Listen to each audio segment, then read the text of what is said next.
Hello दोस्तों, ये है चैप्टर 18 ज्योग्राफी सीरीज का और इस चैप्टर में हम बात करेंगे हॉट डेजर्ट और मिड लैटिट्यूड डेजर्ट क्लाइमेट्स के बारे में। अब डेजर्ट्स जैसे कि हम जानते ही हैं, रेगिस्तान जहाँ पे बारिश जो है वो कम होती है। ये मेनली दो प्रकार के होते हैं, हॉट डेजर्ट या फिर सहारन टाइप, और दूसरे टेम्परेट रीजन में पाए जाने वाले मिड लैटिट्यूड डेजर्ट जैसे कि गोबी डेजर्ट। जो मोस्टली हॉट डेजर्ट हैं वो आपको मिलेंगे वेस्टर्न साइड पे कॉन्टिनेंट्स के 15 से 30 डिग्री नॉर्थ और साउथ लैटिट्यूड्स में। इसके अंदर जो आते हैं सहारा डेजर्ट, जो कि एक बहुत बड़ा डेजर्ट है। ये इतना बड़ा है कि यूएसए की सभी 50 स्टेट से भी साइज इसका बड़ा है। फिर उसके बाद आता है ग्रेट ऑस्ट्रेलियन डेजर्ट। ये भी काफी बड़ा है और ये लगभग आधा हिस्सा जो है पूरे ऑस्ट्रेलियन कॉन्टिनेंट का घेरे हुए है। इसके अलावा Arabian desert, Iranian desert, Thar desert, Kalahari, Namib deserts भी देखने को मिलते हैं। नॉर्थ अमेरिका के अंदर जो ये डेजर्ट मेक्सिको से यूएसए तक फैला हुआ है, इसे अलग अलग नामों से जाना जाता है, जैसे Mojave, Sonoran, Californian and Mexican deserts. South America के अंदर अटाकामा या फिर जो पेरुवियन डेजर्ट है, ये सबसे सूखे डेजर्ट्स में से है, जहाँ पे 0.5 इंच से भी कम बारिश होती है पूरे साल में। अब ये जो हॉट डेजर्ट हैं, ये वेस्टर्न कोस्ट पे और ऐसी जगहों पे क्यों पाए जाते हैं? ये इसलिए है कि एक तो ट्रेड विंड्स जो हैं वो ऑफशोर ब्लो करती हैं, जमीन से आती हैं, तो उनके अंदर नमी नहीं होती। और दूसरी चीज, ये पाए जाते हैं सब ट्रॉपिकल हाई प्रेशर बेल्ट्स में, जहाँ पे हवा जो है वो ऊपर से नीचे आती है, और ऐसी कंडीशंस जो है बारिश के लिए बिल्कुल भी फेवरेबल नहीं होती। अब जो भी विंड्स ब्लो करके आती भी हैं, या तो वो डेजर्ट की लिमिट से बाहर होती हैं, या फिर वो ठंडे इलाकों से आती हैं और गर्म इलाकों में आने के कारण उनकी रिलेटिव ह्यूमिडिटी और ज्यादा कम हो जाती है और बारिश नहीं कर पाती। इसलिए यहाँ पे बादल जो है वो बहुत कम पाए जाते हैं, ना के बराबर होते हैं, और एक तरह से एक परमानेंट सूखा पड़ा रहता है यहाँ। और वेस्टर्न कोस्ट पे हमें ज्यादातर कोल्ड करंट्स देखने को मिलते हैं इन डेजर्ट्स के पास। इनके कारण जो है मॉइस्चर मिस्ट और फॉग्स बनाता है, और मॉइस्चर पहले ही लूज हो जाता है, और इसके बाद जब हवा गर्म जगह पे पहुंचती है तो वो ज्यादा बारिश नहीं कर पाती। जैसा कि आप पेरुवियन करंट को देख सकते हैं, जो कि चिलियन कोस्ट के पास है, उसके कारण डेसिकेटिंग इफेक्ट होता है, हवा का मॉइस्चर लूज हो जाता है और वो आगे जाके बारिश नहीं कर पाती, और यहाँ पे अटाकामा डेजर्ट बन जाता है। अब बात करते हैं मिड लैटिट्यूड डेजर्ट की। इनमें से कई आपको मिलेंगे ऊंची उठी हुई जमीन पे प्लेट्यू के ऊपर, और कुछ मिलेंगे काफी दूर ओशियन से, जैसे कि गोबी, तुर्किस्तान, पैटागोनियन डेजर्ट्स। पर इनमें जो पैटागोनियन डेजर्ट है वो समुद्र के पास है, पर वो डेजर्ट इसलिए है क्योंकि वो रेन शेडो रीजन में लाई करता है, लीवर्ड साइड पे माउंटेन की, क्योंकि माउंटेन की उल्टी तरफ हमेशा बारिश जो है वो बहुत ही कम होती है। तो यहाँ पे जो है लॉफ्टी एंडीज पड़ती हैं, इसलिए ये इलाका जो है लीवर्ड साइड पे आ जाता है माउंटेन की, और यहाँ बारिश बहुत कम होती है। अब बात करते हैं क्लाइमेट की। बहुत कम ही ऐसे डेजर्ट होते हैं जहाँ पे जो बारिश है पूरे साल में 10 इंच से ज्यादा हो, जैसे कि विलियम क्रीक है ऑस्ट्रेलिया के अंदर, वहाँ सिर्फ 5.4 इंचेस की बारिश होती है। कोटा इंडिया के अंदर 4 इंच की बारिश होती है पूरे साल में। यूमा एरिजोना के अंदर 3.3 इंचेस की होती है, और कुछ ऐसी भी जगह हैं जहाँ ना के बराबर बारिश होती है। अगर मसावा, जो कि रेड सी के पास है, उसकी बात करें तो यहाँ पे बारिश जो है वो बहुत कम होती है और अनरिलायबल होती है, जैसा कि आप इस इमेज में देख सकते हैं। अब बात करते हैं टेम्परेचर की। पहले देखते हैं हॉट डेजर्ट्स। हॉट डेजर्ट्स जो हैं वो इस अर्थ के सबसे ज्यादा टेम्परेचर वाले इलाके होते हैं। यहाँ पे ऐसा कोई कोल्ड सीजन नहीं होता, और एवरेज समर टेम्परेचर जो है वो 30 डिग्री सेल्सियस के अराउंड होता है, और ये टेम्परेचर 76 डिग्री सेल्सियस तक भी जा सकता है।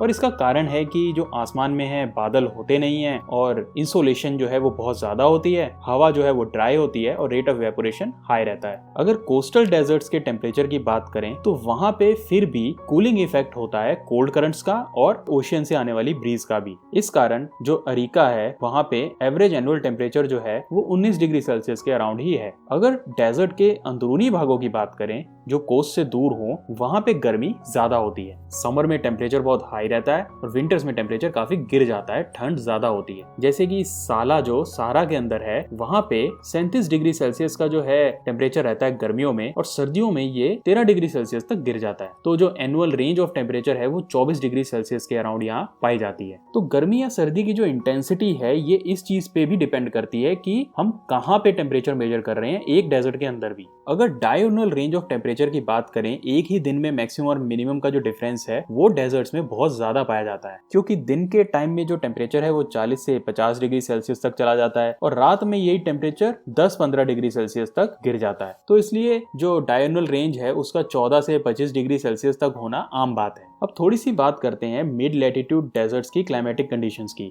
वैसे तो हॉट डेजर्ट और मिड लैटिट्यूड डेजर्ट दोनों में ही जो चीज कॉमन है वो है सूखापन, एरिडिटी या फिर बारिश का ना होना। इसका अगर हम एग्जांपल उठाएं, कश्गार जो कि वेस्टर्न चाइना का हिस्सा है गोबी डेजर्ट के अंदर, वहां पे जो एनुअल प्रेसिपिटेशन है वो 3.5 इंच की होती है और ज्यादातर समर्स में होती है। और क्योंकि यहाँ पे ऊंचाई बहुत ज्यादा है और ठंड बहुत ज्यादा होती है तो सर्दियों में होने वाली प्रेसिपिटेशन स्नोफॉल की फॉर्म में होती है। पर जो एनुअल रेंज ऑफ टेम्परेचर है वो मिड लैटिट्यूड डेजर्ट्स में ज्यादा होती है हॉट डेजर्ट्स के मुकाबले। जैसे गर्मियों में जो टेम्परेचर है यहाँ कश्गार में वो 26 डिग्री सेल्सियस तक चला जाता है और सर्दियों में ये टेम्परेचर -6 डिग्री सेल्सियस तक चला जाता है। जो रेंज है एनुअल रेंज वो 32 डिग्री सेल्सियस के अराउंड है, जो कि हॉट डेजर्ट से ज्यादा है। और कॉन्टिनेंटैलिटी का भी बहुत बड़ा असर होता है, क्योंकि ये समुद्र से, ओशन से दूर होते हैं, तो इसलिए जो हवाएं होती हैं उनमें मॉइस्चर का कंटेंट वैसे भी कम होता है। तो इसलिए ना वो गर्मियों में इन इलाकों को ठंडक दे पाती हैं और ना ही बारिश कर पाती। अब बात करते हैं डेजर्ट वेजिटेशन की। डेजर्ट्स में mostly grasses, scrubs, herbs, weeds, roots और बल्ब्स वगैरह पाए जाते हैं। ये जो है डोरमेंट पड़ी रहती हैं सॉइल के अंदर, निष्क्रिय पड़ी रहती हैं और बारिश का इंतजार करती हैं। जब इनको सही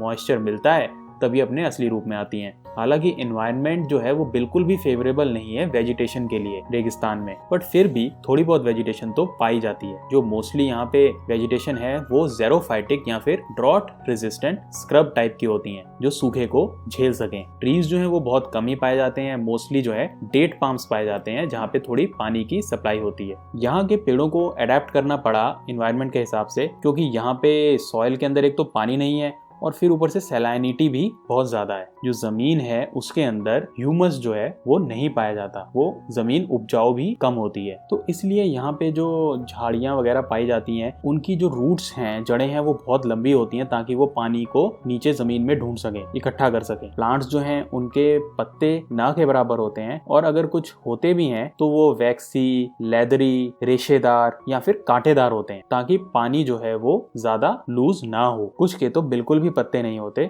और सिर्फ कांटे ही कांटे होते हैं। कुछ कैक्टस मोटे होते हैं ताकि उसके अंदर पानी स्टोर किया जा सके और कुछ अपने पत्तों को गिरा देते हैं सूखे वाले सीजन में। अब बात करते हैं डेजर्ट्स में जिंदगी कैसी होती है। डेजर्ट्स में जो रहने वाले लोग हैं कुछ तो बिल्कुल ही पुराने तौर तरीकों से रहते हैं, जैसे कि बुशमैन है कालाहारी के, बिंडुबू हैं ऑस्ट्रेलिया में, और कुछ थोड़े से मॉडर्न हो गए हैं। हम इनको एक एक करके देखते हैं। पहली कैटेगरी है प्रिमिटिव हंटर्स या फिर कलेक्टर्स, यानी शिकारी और खानाबदोश। इसमें जो आते हैं बुशमैन और बिंडुबू। पहले बात करते हैं बुशमैन, जो कि कालाहारी में घूमते हैं। ये लोग खेती बाड़ी नहीं करते और जानवर भी नहीं रखते। ये लोग शिकार करते हैं घूम घूम के और खाना इकट्ठा करते हैं। इन्होंने यहाँ पे जिंदा रहने के लिए स्किल्स जो हैं वो डेवलप कर लिए हैं, क्योंकि पानी की यहाँ बहुत कमी होती है। तो ये ओस को भी इकट्ठा कर लेते हैं अपने कंजम्पशन के लिए। ये छोटे छोटे ग्रुप्स में जो है ट्रेवल करते हैं और रात को अपने आप को गर्म रखने के लिए आग जला लेते हैं। अब बात करते हैं बिंडुबू की या फिर एबोरिजिन्स, जो कि ऑस्ट्रेलिया के हैं। ये भी बुशमैन की तरह ही होते हैं। ये लोग शिकार के लिए डंडों का, बूमरैंग्स का और भालों का इस्तेमाल करते हैं, लेकिन ये लोग एक वाइल्ड डॉग जिसे डिंगो कहते हैं उसे भी अपने साथ रखते हैं ताकि ये ट्रैक कर सके कंगारुओं को, रैबिट्स को, बर्ड्स को अपने शिकार के लिए। जो वुमेन है वो grass, roots, seeds, berries, moles और इंसेक्ट्स वगैरह इकट्ठे करती हैं ताकि उनकी कंजम्पशन की जा सके। ये बुशमैन से एक चीज में अलग है कि ये पानी की सप्लाई के हमेशा पास रहते हैं और जिन सिंपल शेल्टर्स में ये रहते हैं, जो कि टहनियों से और झाड़ियों, घास फूस से ये लोग बनाते हैं, उन्हें वर्लीज कहते हैं। अब बात करते हैं अगली कैटेगरी की, जो कि है नोमैडिक हर्ड्समैन। ये थोड़े से एडवांस होते हैं और इनके पास कई सारे जानवर होते हैं। ये लोग चलने से ज्यादा जानवरों के ऊपर ट्रेवल करना पसंद करते हैं। इनका एग्जांपल है बिडोइन अरेबिया के अंदर, जो कि घोड़ों के ऊपर राइड करते हैं और टेंट्स में रहते हैं। दूसरे हैं टुआरेग्स सहारा के अंदर, जो कि कैमल राइडर होते हैं, ऊंट के ऊपर ट्रेवल करते हैं और घास से बने हुए जरीबा के अंदर रहते हैं। तीसरे हैं गोबी के मंगोल्स, जो कि घोड़ों पे ट्रेवल करते हैं और याक्स वगैरह पालते हैं, और ये पोर्टेबल टेंट जिन्हें यर्ड्स कहते हैं उनमें रहते हैं। इनमें जो बिडोइन है अरेबिया के, ये पूरे साल ट्रेवल करते रहते हैं पानी और चारे की तलाश में। इनकी जो मेन वेल्थ है वो इनके जानवर ही होते हैं, शीप्स, गोट्स, कैमल्स और घोड़े। ये जो जानवर हैं वो इन्हें दूध, चीज और मीट वगैरह प्रोवाइड करते हैं, और इन जानवरों की जो स्किन है उससे ये लोग टेंट बनाते हैं, कपड़े बनाते हैं, बेल्ट, फुटवेयर और वाटर बैग्स भी बनाते हैं। इनके बाल और वूल का भी ये लोग इस्तेमाल करते हैं, जिनसे ये मैट्स, रोप्स, रग्स और कारपेट्स वगैरह बनाते हैं, और इनकी ट्रेडिंग भी करते हैं कुछ ट्रेडिंग स्टेशन पर जाकर। इनके बदले ये लोग dates, grains, beverages, medicine, firearms वगैरह ले लेते हैं। अब तीसरी कैटेगरी है वो है कारवान ट्रेडर्स। ये जो है डेजर्ट में पाए जाने वाले चलते फिरते ट्रेडर्स हैं। इनकी जो जर्नी है वो कुछ महीनों से लेके कुछ सालों तक की हो सकती है। ये ज्यादातर नाइट को ट्रेवल करते हैं और इनके पास हथियार भी होते हैं अपनी सेफ्टी के लिए। ये कई तरह के गुड्स जो हैं बहुत अंदरूनी इलाकों तक लेके जाते हैं और इनका मेन पर्पस ट्रेडिंग है। ये ऊंट का ज्यादा इस्तेमाल करते हैं अपना सामान ले जाने के लिए। ऊंट को हम शिप ऑफ डेजर्ट भी कहते हैं क्योंकि ऊंट का जो पैर होता है वो पैडेड होता है और चौड़ा होता है, तो वो सैंड के अंदर स्लिप नहीं करता।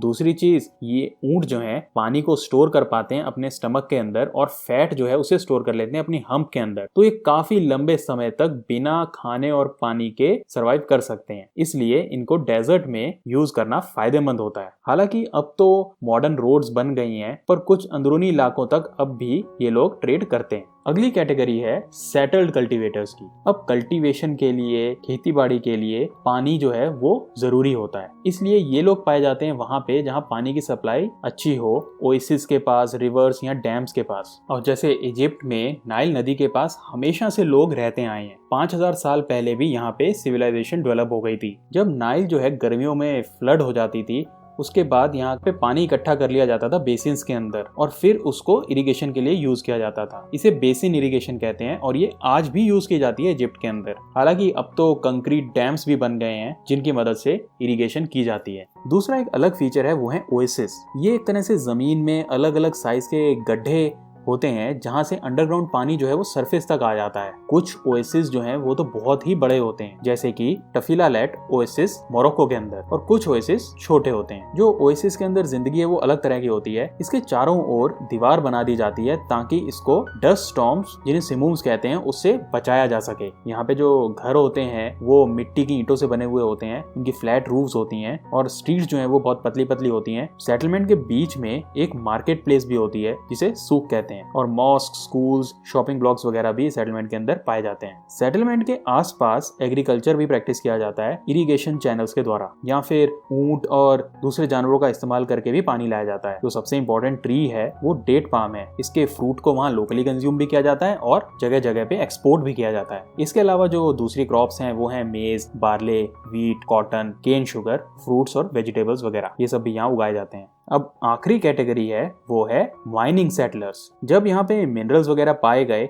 तो कई तरह के लोग यहाँ पे आके सेटल हो गए। जैसे कि गोल्ड जब पाया गया ग्रेट ऑस्ट्रेलियन डेजर्ट में तो कई सारे इमिग्रेंट्स यहाँ आ गए। उनके लिए खाना पानी पर्थ जो कि बहुत दूर है वहां से लाया जाता था, सिर्फ इसलिए कि माइनिंग हो सके। कालाहारी डेजर्ट के अंदर डायमंड्स और कॉपर पाए गए तो वहां भी व्हाइट मैन जो है वो आके सेटल हो गए। अटाकामा नॉर्दर्न चिली के अंदर जो है कैल्शियम की माइनिंग होती है जिसमें से सोडियम नाइट्रेट पाया जाता है जो कि एक बहुत ही वैल्यूएबल फर्टिलाइजर है। इसको एक्सपोर्ट किया जाता है अलग अलग हिस्सों में दुनिया के। इसके अलावा कॉपर, यूरेनियम, सिल्वर वगैरह भी डेजर्ट के इलाकों में पाए जाते हैं। लेकिन सबसे इंपॉर्टेंट डिस्कवरी जिसने यहाँ के कई लोगों की किस्मत बदल दी वो है ऑयल। ऑयल को लिक्विड गोल्ड भी कहा जाता है। इराक, कुवैत, सऊदी अरेबिया में ये अच्छी मात्रा में पाया जाता है और इसलिए वहां पे कई लोगों के पास अब अच्छा पैसा आ गया है और काफी डेवलपमेंट हो गई है। इस चैप्टर में इतना ही। अगर आपको वीडियो पसंद आया तो लाइक और शेयर जरूर करें और कमेंट्स में जरूर बताएं। मिलते हैं अगले वीडियो में। धन्यवाद।